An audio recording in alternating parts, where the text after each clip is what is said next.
cham chung hi hun reilu te tan mai ani hun dang lam to ngai lo na khopui thar chang tura in buat sai namaya ani o churam ro pui tak chu a che ve ngai lo ve mangai tu le mangai te lim top lo vin chu ta an le nga oh amoy na soi sen rolo chu mangai na vel vel ramani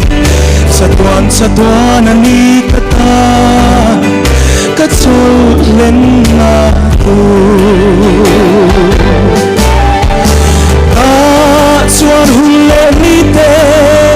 an dang lam to ngai lo vang satuan in ro pui na en ve la khian han lenin kang ai lo vang hele sing nung hi hun tang lam to lo na ram zai o kan lu to ang hallelujah amen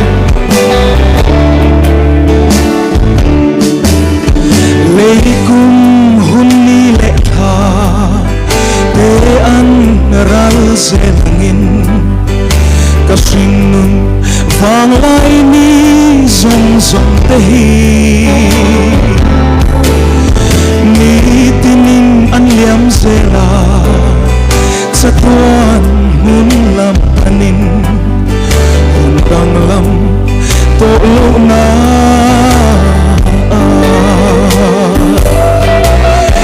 o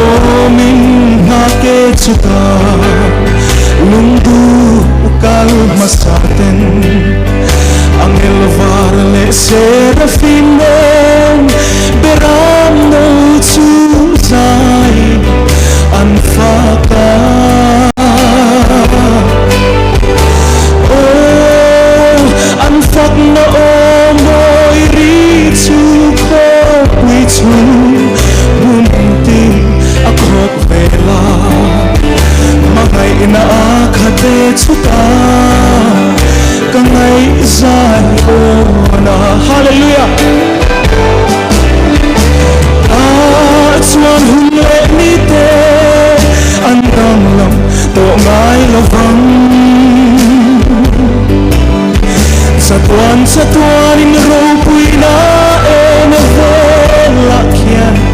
han lein oh kang ai lo vang hele sing nung hi hun tang lam to lo na ram zai o kan lu to ang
rơi